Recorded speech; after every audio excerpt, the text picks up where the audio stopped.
अस्सलाम वालेकुम dear students. चलो आज हमारा कॉमन लेक्चर है, वो है जम्मू कश्मीर की पॉलिटी पर। देखें, आप ये सब लोग जानते होंगे टिल 2019 5 अगस्त और Jammu and Kashmir it was erstwhile state, ये स्टेट हुआ करती थी। तो क्या हुआ, अचानक से पार्लियामेंट ऑफ इंडिया में रिऑर्गेनाइजेशन एक्ट पास हुआ। उस रिऑर्गेनाइजेशन एक्ट से क्या हुआ, जम्मू कश्मीर स्टेट को टू यूटीज में डिवाइड किया गया।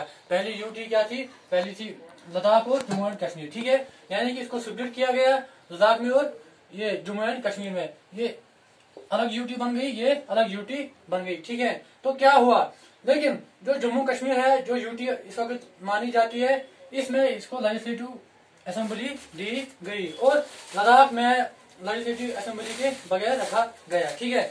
तो क्या हुआ, अब हमें यह समझना है कि यूटीज में कैसा एडमिनिस्ट्रेशन होता है, कौन इन यूटीज को हेड करता है, कौन यहाँ की एडमिनिस्ट्रेटिव एक्टिविटीज को कैरी आउट कराता है, कैसे कराता है, हायरार्की क्या होती है, यानी कि पावर कैसे ट्रांसफर होते हैं, कैसे ये चीजें, कैसे पावर ट्रांसफर होती है, कैसे ये डेलीब्रेशन होती है, कैसे एडमिनिस्ट्रेटिव एक्टिविटीज होती है, ठीक है। देखिए, सबसे पहले अगर हायरार्की समझे, हायरार्की कहते हैं ऑल द मैनेजरियल एक्टिविटीज, यानी कि टॉप से बॉटम तक जो भी अथॉरिटीज आती है एडमिनिस्ट्रेशन में, एडमिनिस्ट्रेटिव एक्टिविटीज को कैरी आउट करने के लिए, उसे हायरार्की कहते हैं। देखिए, have an example of our school, हमारे स्कूल में होता है, सबसे हेड में होता है प्रिंसिपल, प्रिंसिपल के अंडर फिर कौन आते हैं, फिर कोऑर्डिनेटर्स आते हैं, फिर एकेडमिक कोऑर्डिनेटर्स अलग से आते हैं, फिर टीचर्स आते हैं, फिर क्लास इंचार्ज, ऐसे ऐसे फिर नीचे तक कौन आते हैं, फिर पियानो वगैरह आते हैं। तो जो ये टॉप से लेकर बॉटम तक, बॉटम से लेकर टॉप तक जो भी अथॉरिटीज आती है किसी भी इंस्टीट्यूशन को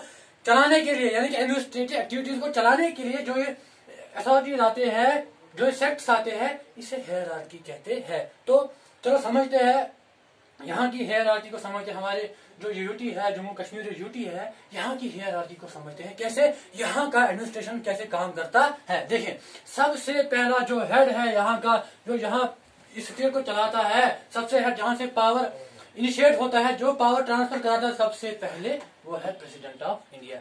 देखिए, कोई भी काम जब यहाँ हो जाएगा, कोई भी बिल इनिशिएट हो जाएगी, कोई भी ऑर्डिनेंस ये इनिशिएट हो जाएगा with respect to the UT of Jammu and Kashmir, वो कहाँ से होता है, वो प्रेसिडेंट ऑफ इंडिया, ठीक है।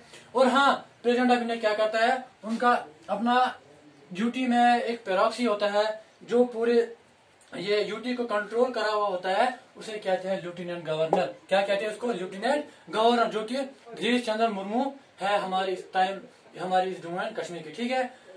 आई बात समझ में। अब अगर लेजिस्लेटिव असेंबली है, अगर जैसे कि जम्मू एंड कश्मीर का लेजिस्लेटिव असेंबली दी गई है, कौन से पैटर्न पर, दिल्ली के पैटर्न पर, ठीक है।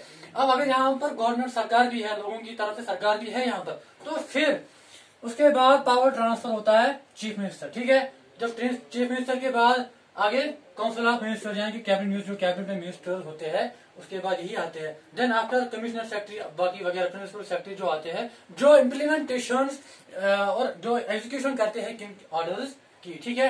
ये थी हायरार्की कहाँ की, जम्मू एंड कश्मीर जो यूटी है, ठीक है।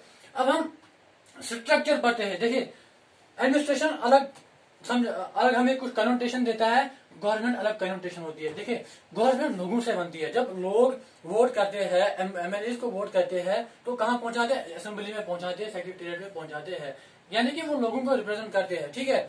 वो उस रिप्रेजेंटेशन को, उस गवर्नेंस को हम गवर्नमेंट कहते हैं, उस इंस्टीट्यूशन को गवर्नमेंट कहते हैं, ठीक है। लेकिन जब ये गवर्नमेंट नहीं होती है, फिर कौन स्टेट को चलाता है, उसको बोलते हैं हम एडमिनिस्ट्रेशन। जो मैंने आपको पहले बोला, जो लेफ्टिनेंट गवर्नर इस वक्त जम्मू एंड कश्मीर यूटी को चला रहा है, इसे एडमिनिस्ट्रेशन कहते हैं, ना कि इसे गवर्नमेंट कह सकते हैं। गवर्नमेंट तब बोल सकते हैं जब यहाँ के लोग वोट करके अपने रिप्रेजेंटेटिव्स को कहाँ सेक्रेटेरिएट पहुंचाएंगे या असेंबली में पहुंचाएंगे, ठीक है। अब है स्ट्रक्चर, यानी कि बनावट, यहाँ के गवर्नमेंट की कैसी बनावट होती है। देखिए, यहाँ होता है सबसे पहले यूटी, यानी कि यूनियन टेरिटरी, ठीक है।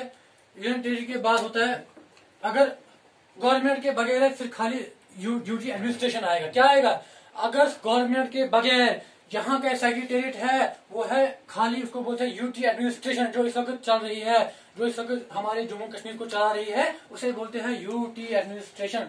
अगर सपोज अब यहाँ पर गवर्नमेंट है, सपोज यहाँ चीफ मिनिस्टर भी है, ये एमएलए वगैरह भी है, तो तब हम बोल सकते हैं यूटी सेक्रेटेरिएट। क्या कह सकते हैं, यूटी सेक्रेटेरिएट, ठीक है। आई बात समझ में। फिर ऐसे ही जब और आएंगे हायरार्की में थोड़ा और नीचे आएंगे डिस्ट्रिक्ट लेवल पर, ये तो UT level all over UT की बात कर रहे हैं। अब अगर नीचे आएंगे डिस्ट्रिक्ट लेवल पर फिर होता है डिस्ट्रिक्ट एडमिनिस्ट्रेशन। क्या होता है? District administration. डिस्ट्रिक्ट एडमिनिस्ट्रेशन का हेड कौन होता है? जिसे हम कहते हैं डिप्टी कमिश्नर। जो डिप्टी कमिश्नर है वो पूरे डिस्ट्रिक्ट की एडमिनिस्ट्रेटिव एक्टिविटीज को कैरी आउट कराता है। लेकिन अकेले ही नहीं, बल्कि विद द हेल्प ऑफ, देखिए, विद द हेल्प ऑफ